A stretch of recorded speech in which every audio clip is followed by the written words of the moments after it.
Hey everybody, ExxotikGaming here. Welcome back to my channel. I'm back with another Call of Duty Mobile video, and I wanted to make a tutorial for beginners today, okay? If you are watching this video and you just recently started playing Call of Duty Mobile and you don't really know what the best settings are for you, or you've seen settings and you don't know what they mean, right?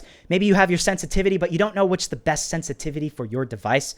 I'm going to be talking about that in today's video, and hopefully you'll understand everything you need to know about settings after this video is done. It's going to be a long one, but there's going to be a lot of useful information, and I hope you're going to stay until the end. There's a lot of awesome stuff that you might not know about in Call of Duty Mobile. So if you learned something new and you find this video helpful, I would greatly appreciate a like rating and subscribe to my channel for tons more Call of Duty tips videos just like this. Anyways, with that being said, let's get into this.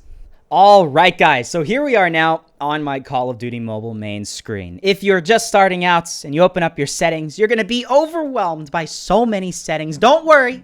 Calm down. Everything's going to be okay. I'm going to explain it all in this video so you can actually understand everything that you're either turning on or off or adjusting. All right? Sounds good? Let's get this started. First thing you're going to see is controls, right? And you're probably going to have at least some knowledge on either simple or advanced mode, right? Because when you went through that tutorial, unless you're one of those people that skip the tutorial, please don't be one of those people, you're going to have an option to either just have auto fire or not. You can actually hip fire or then aim down the sight and then press the firing button. Simple mode might seem like it's the best option because, well, you know, the second you see somebody, it's going to have the fastest reaction time. The second the crosshair is on the enemy, it just shoots them, right? But no, there are many times when you are actually in a battle, you might not want to instantly start firing at somebody when you see them, right? So I would personally recommend advanced mode always for all three game modes, Battle Royale, Multiplayer, and Zombies, 100%, and then you would do custom because you're not going to have hip fire for everything, okay? Hip fire is great because if somebody's running at you, right, and you have an assault rifle, for example, if you have aim down sights and that person runs behind you, you're going to have to turn 180 while you're scoped in, and then they're going to kill you by that point, right? If you're at hip fire, you can turn around way quicker, and it's a much better experience, I guess you could say, when you're at super close range. But for snipers, I would recommend ADS because a lot of times you're going to be at farther ranges. Obviously, when you're using a sniper, unless you're an idiot and you don't know how to use a sniper, please at least have some knowledge to know that snipers are for long range, okay? God dang it. But yeah. You want to have a nice, seamless experience where you press the firing button, it automatically aims you in, and then the second you let go, it fires. It's a lot easier, and I've had a much better time using snipers at ADS, so I would recommend that to start. Let's go to my layout, shall we? Let's go click Custom Layout. Ooh. 1 second. Everything is low transparency. Sorry, apologies for that. A lot of times when I make my YouTube thumbnails, I lower the transparency of everything just so it gets a better screenshot. That's the reason why I do that. But hey, don't be afraid to sometimes lower your transparency when you're playing because a lot of times when you're doing that, that actually improves your field of view. A big gigantic button on your screen is going to kind of block what you're seeing far in the distance, right? So if you have that transparency turned down, makes it a little bit easier to see enemies, but just make sure you know where your buttons are before you end up doing that, right? This is what I would consider as one of the best layouts for somebody that likes playing with thumbs. I like playing with thumbs, and if you're a beginning player, I would recommend playing with thumbs before anything else. Again, this is a tutorial for beginning players.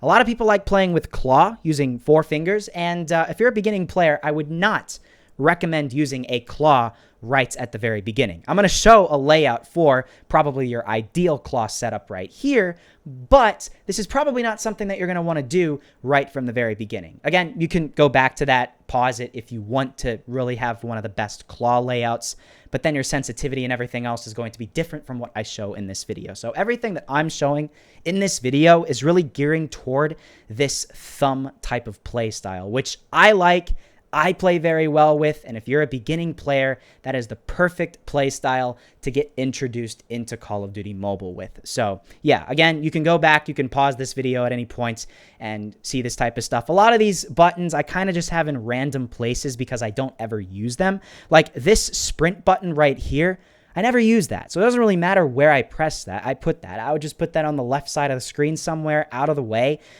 because I would always just use the normal joystick to sprint, for example. Same thing like with my left firing button. I just have it somewhere over here on the left side of my screen, right? If somebody really likes to play with claw, that firing button is going to be a lot more crucial to them, and it's going to be in a different place. But I just put it over there because it doesn't really matter. Same with my volume, my microphone. I never play with a volume or microphone on. Don't like to hear a bunch of 10-year-olds saying, "Oh my God, a hacker's in the lobby." And I also don't want to, accidentally be talking and having people hear my commentary. So that's something to note.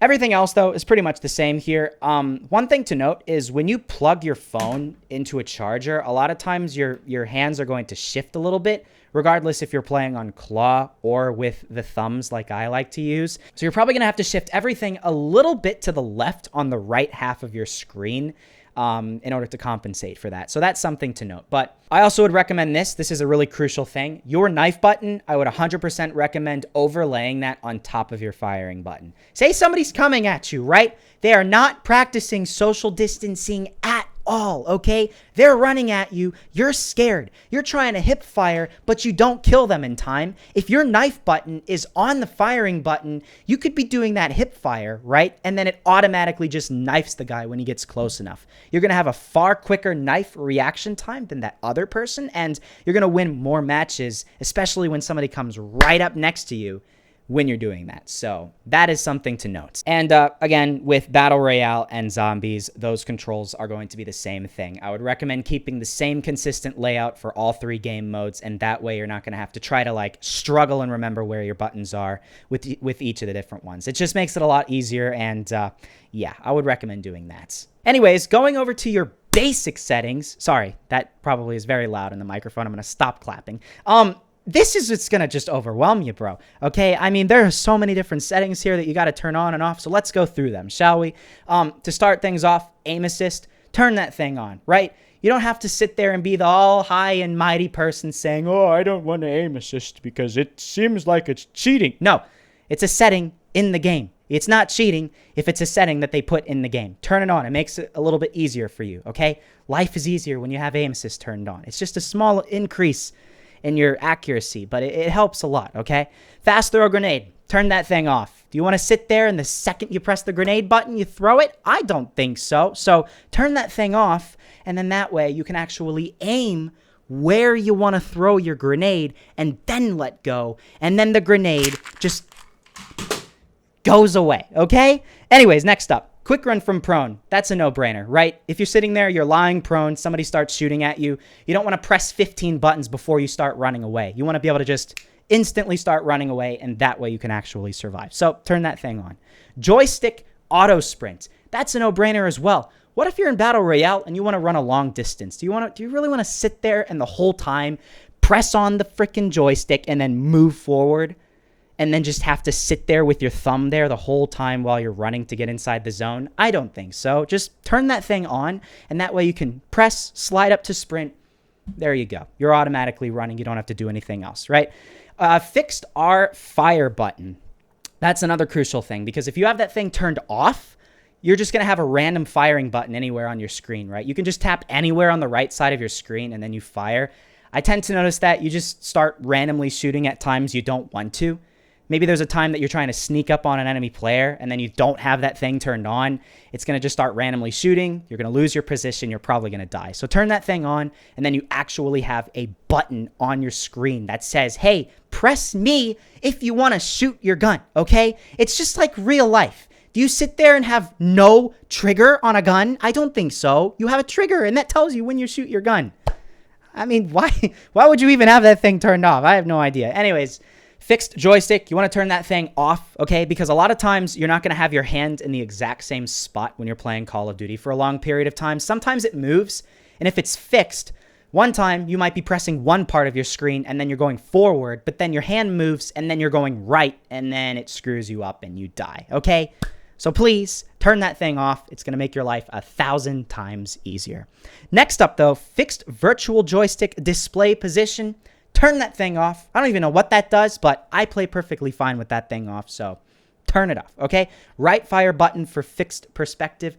Turn that off as well. Release R fire button of shotgun to hip fire, turn that thing off. And then last, hide prone button, hold crouch to prone, turn that thing on, okay? You don't need to have an extra button that you have to try to figure out where it is on your screen when you want to go prone. It's so much easier to just press and hold crouch to go prone. It just makes a lot of sense, right? You press crouch, just one quick press, and then you're crouched. You press and hold, you go prone, and then it's as simple as that. I really would recommend turning that thing on. Anyways, continuing on. ADS. All right, I would recommend tap to ADS because it's the quickest out of all the different things. Double tap? I mean, how often are you going to sit there and think, okay, I got to double tap to aim down my sights? Or if you have to tap and hold, right? All those microseconds that you're holding, waiting for your gun to aim down sights, you're going to probably end up getting shot at by somebody else and then die, right? So just one quick tap to ADS is the fastest reaction time. I would recommend turning that thing on. Display left firing button is always a good thing to have on. Doesn't really do anything. I mean, if you like pressing the left side of your screen to fire, why not have it on, right? There might be some times that you want to use your left firing button, so at least have the option to have it there, right? Just makes a lot of sense.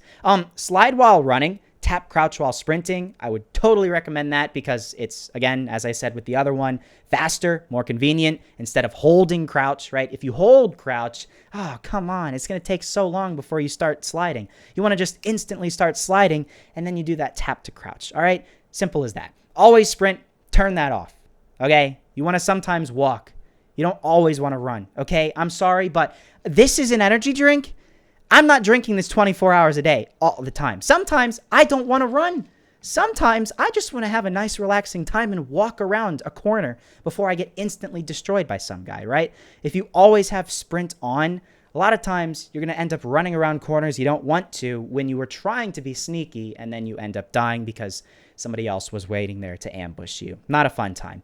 And then your sensitivity, I'd say 65 is right around a sweet point.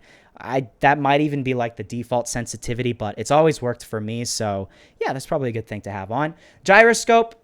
If you like using gyroscope, great, fantastic. I don't like to use gyroscope. I like to be able to use my fingers to move around and look at my screen. If you have no idea what a gyroscope is, it's basically where you're sitting there with your phone and that controls what you're looking at, right?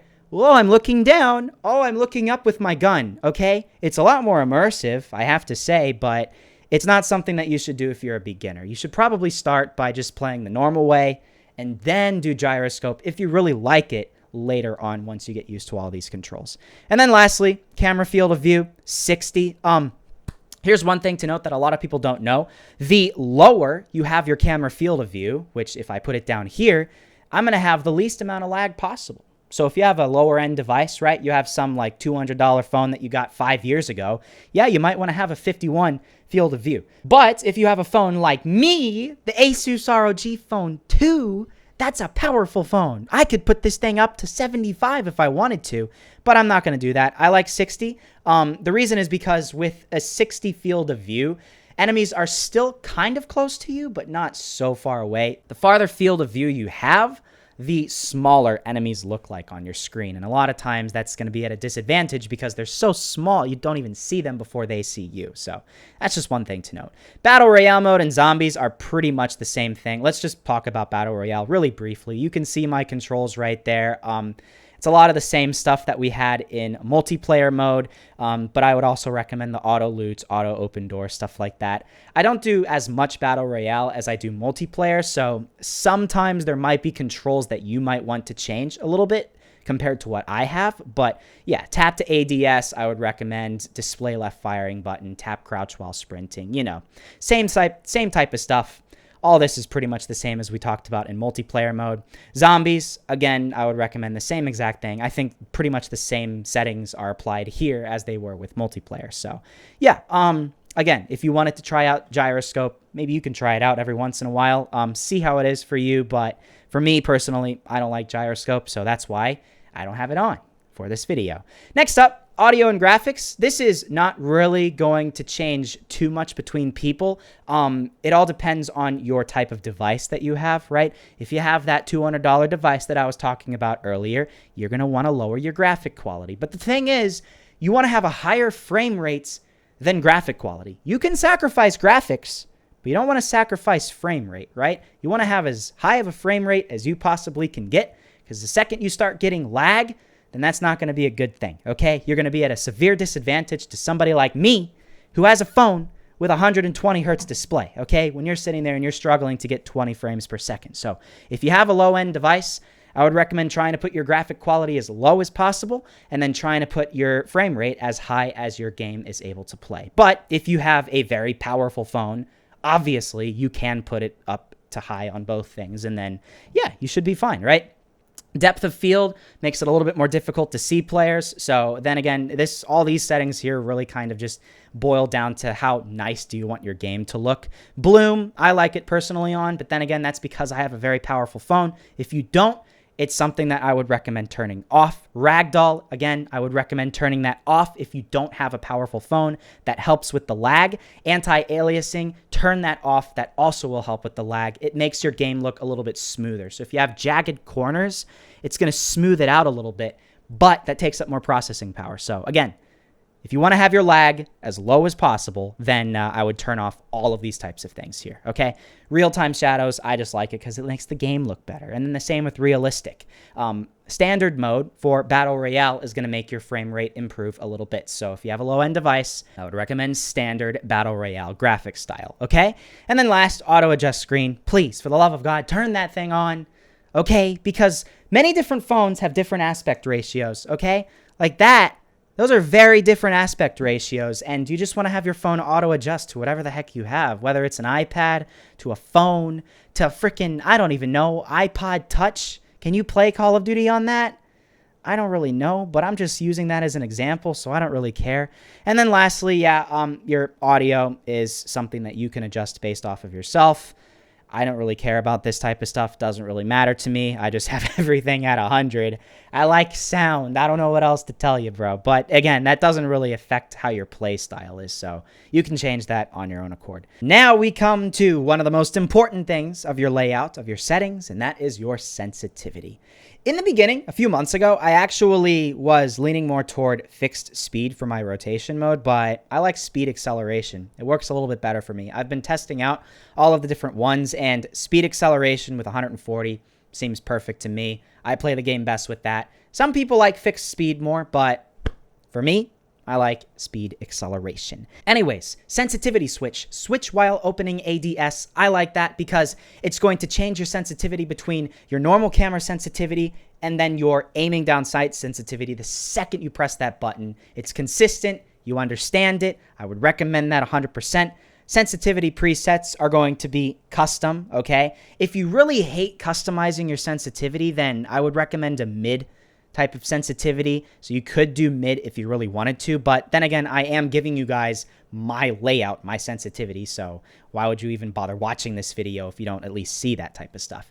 So this is my camera sensitivity, and here's the crucial thing to remember. Like I said a while back in this video, it is going to be different depending on the type of play style that you have. If you play with thumbs, versus if you play with 4 fingers, versus if you're playing on an iPad and you use 6, 7 fingers. Your sensitivity is going to be completely different. But the main thing that you need to remember is your right side of your screen is going to be used for turning your view around, okay? And you want to make sure that you have a 180-degree turn ability just by swiping across from left to right, as I am showing in this video right here. If you're struggling to swipe from left to right and you only see about 40 degrees of view, that is far too low of a sensitivity. You don't want to have to do this where you keep swiping a bunch of times and then you end up dying before you even see the guy who's behind you. You also don't want to do this where you swipe just a tiny amount and then you're doing a 360-degree turn and it's way too sensitive for you to even comprehend, okay? So a 180-degree turn from left to right is ideal, especially if you're playing on something like an iPad. You're not going to go all the way to the very center of your screen on a gigantic tablet. So when you're holding your iPad, right, go wherever your thumb is comfortable, right, and then move from left to right, and then you should be able to do a 180-degree turn. And that's regardless any type of device that you have. That is my best suggestion. And then you want to basically adjust all of your sensitivities based off of that. If you have an aspect ratio of a phone like this, the Asus ROG Phone 2 is a bit wider than some of the other phones out there in the market today. This is what my sensitivity settings look like, okay? You can see how the standard is a little bit lower than the ADS, but then you basically go kind of down in a diagonal to less and less sensitivity depending on the type of scope that you're using. Same thing with firing. Your standard is going to be a little bit lower, but then you go down. The most sensitive is going to always be the standard aim down sight sensitivity. Gyroscope does not matter to me, again, because I don't use gyroscope, as I talked about earlier on in this video.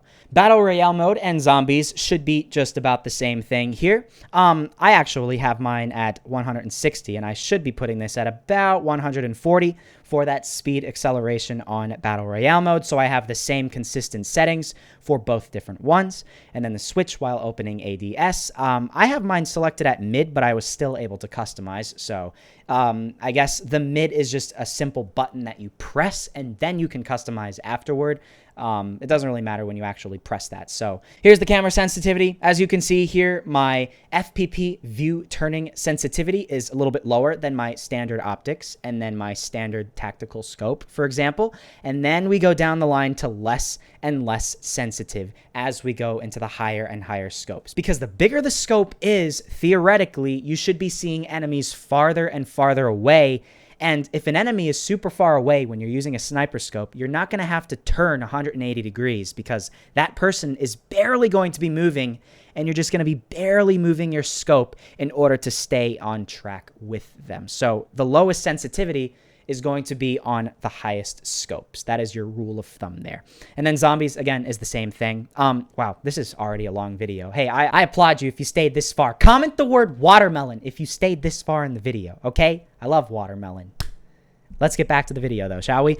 For your Battle Royale settings, as you can see here, Layout A is always my go-to layout. Layout B and Layout C is kind of weird. I don't like the kind of rotating thumb type of thing in order to control my vehicle. It's just weird to me. And then I would never recommend invert turning controls. Do not do that. I am sorry. Definitely don't do that. Then for your vehicle camera, semi-follow is always great. And then why not show your vehicle HP? It's a no-brainer, right? You don't want to end up blowing up in your vehicle, so at least it will show you how much health your vehicle has. Quick message does not matter, all right? If you're a beginning player, chances are you're not even going to have too many friends in the game. And if you do have a friend, you might want to just have a regular voice chat on. So I would not even really... I personally don't think like anybody even uses these things, but maybe I'm mistaken. Maybe you're one of the few people that does, but I'm not going to talk about that in this video. Controller settings. Whole different type of video. I don't even have a controller, so I can't give you guys settings for that. That's just to let you all know. And then lastly, your language. I mean, do I really need to tell you what language you're speaking? I mean, come on now. Don't be stupid. But all in all, the most important thing is your sensitivity, and that is the section that's going to change the most between me and you, okay? Every device is different here, okay? Regardless if you have an aspect ratio of this or an aspect ratio of this, okay? These are going to have different sensitivities, and every different device is going to be a little bit different, okay? Even down to the types of displays that you have. You could have a 60 hertz display or a 144 hertz display, and that's going to be different. The sensitivity is going to change between those different types of devices. The best thing that you can do is, as I said earlier, getting that 180-degree turn on the right side of your screen, using your thumb or whatever the heck else you use, and that way you can get a good rule of thumb of what are the best sensitivity settings for your device specifically. I will not be able to give you the best sensitivity for each and every device. That is why I am trying to explain to the best that I can how you can test and you can get the best sensitivity settings for your specific device. Everything else, though, is pretty much the same across all devices, right? A lot of the other settings, every single type of device should have either them turned on or off, and I hope I explained all of that in this video. It was a long video, but I hope you stayed until the end. I hope you found this useful, and if you did, I would greatly appreciate a like rating on this video. Subscribe to my channel for tons more Call of Duty content coming out very soon, and with that being said, we are out of time. I'll see you all later.